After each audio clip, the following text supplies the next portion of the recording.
You're watching Canadian Muslim News on Muslim Network TV. From Toronto, Ontario, this is Saamiyah Syed. Welcome to the show. Joining us shortly is Brother Taha Ghayur, Executive Director of Justice for All Canada, on their meeting with MPs in Ottawa for NCCM's Day on the Hill. But first, let's take a look at some headlines. Canadian government denies entry to Afghan women's activist. New study to research challenges facing Muslim youth.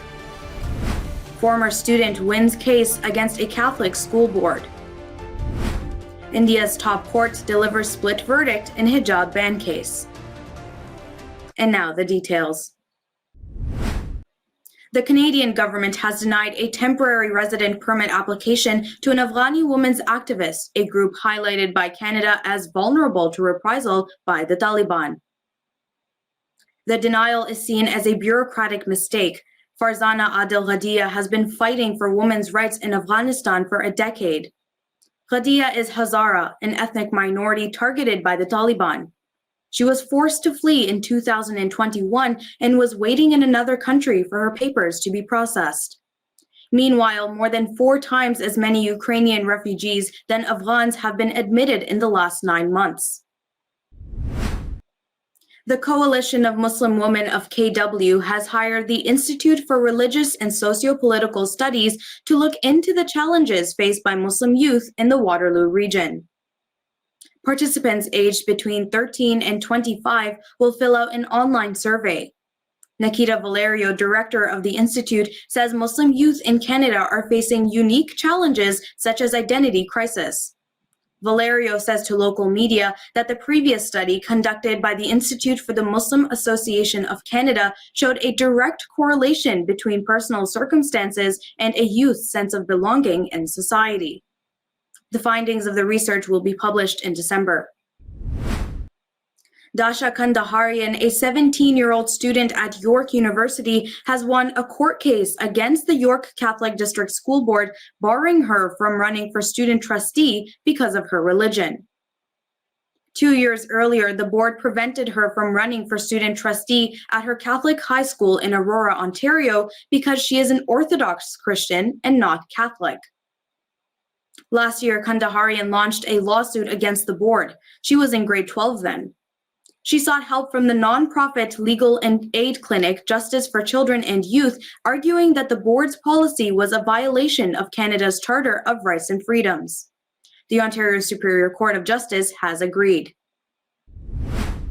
A 2-member bench of the Indian Supreme Court has delivered a split judgment on Thursday on a ban imposed by educational institutions on wearing hijab or headscarves inside educational premises in southern Karnataka state.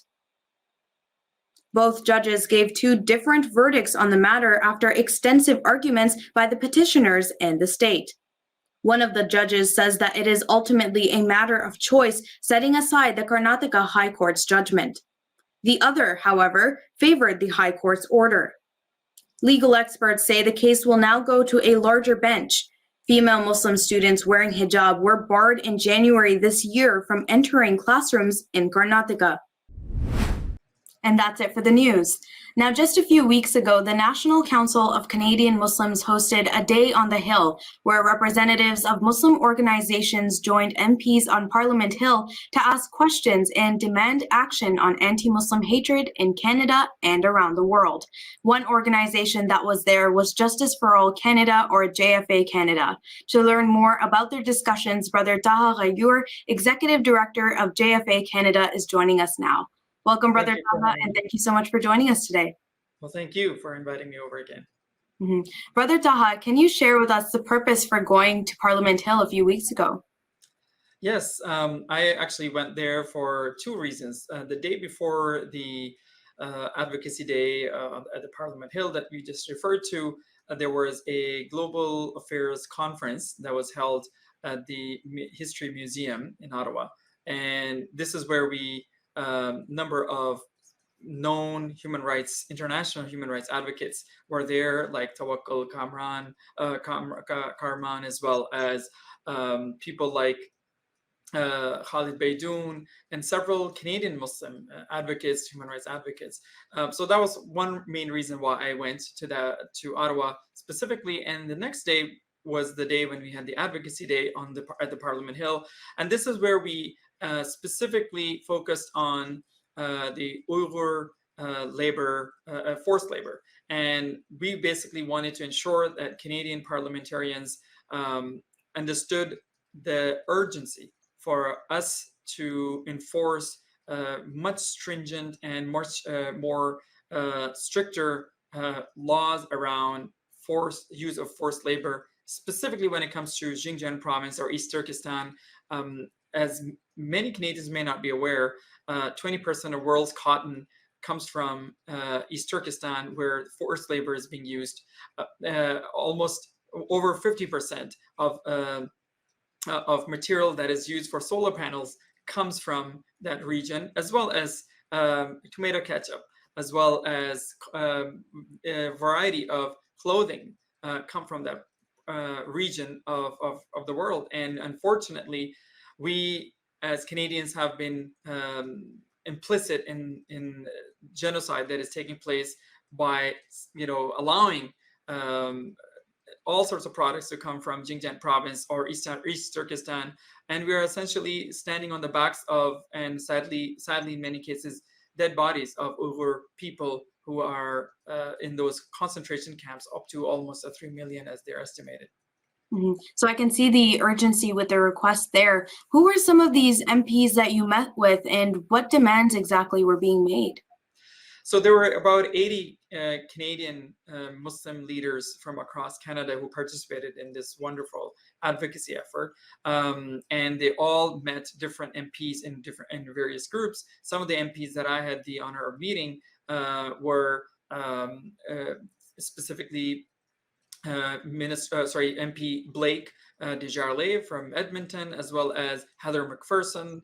We also met MP Samir Zuberi from Montreal, as well as we had a press conference on this particular issue as well with the Uyghur leaders, as well as with MP Samir Zuberi, and of course a question and answer period specifically within the parliament. What their demands were, as I mentioned, specifically one specific demand was ensuring Canada enforces a bill that is basically the same bill or act essentially as what Americans have done. They have taken a much stronger leadership where they have intercepted already a few thousand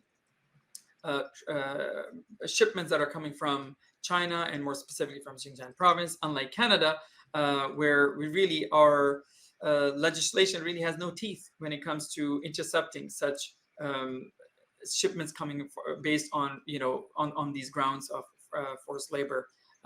And other than that, there was also a specific demand around asking the Canadian government not to participate in G20 summit, in the G20 summit that is supposed to be held partly in India and in Kashmir.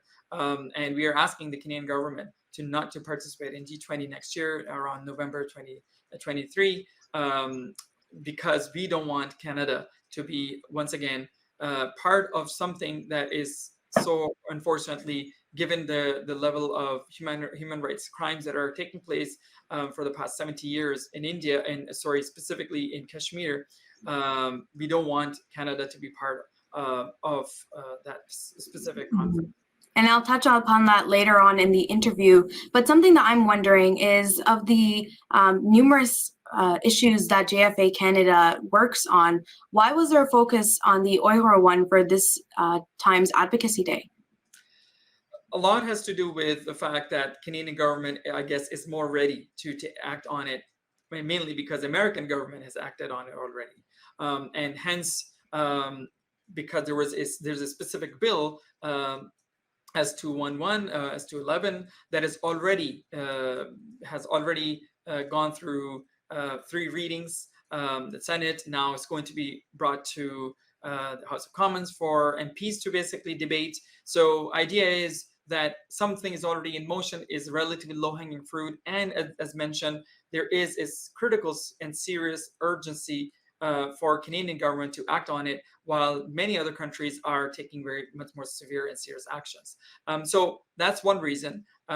Unfortunately, on other causes that, as you said, Justice for All Canada specifically advocates for, whether it's human rights for Indian Muslims right now and other minorities in India, or Kashmir, or Palestine, or Rohingya people, unfortunately, there's not much appetite on these issues when it comes to Canadian government really mustering a political will and political willpower to actually act on it. So partly has to do with the strategic reasoning, and partly has to do with the fact that there is a really critical sense of urgency, and there's already a precedence in the United States on this specific bill.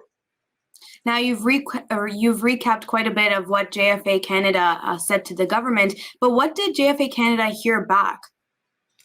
What we heard back was, of course, was promising. Let's put it this way. Nothing concrete. Some MPs, have questions about even what's happening to Uyghur people. Majority of them have been very receptive. So what is next essentially is we're the Canadian Justice for All Canada and the NCCM team and others were essentially specifically asking that this particular bill, S211, is not complete and it doesn't go far enough in ensuring that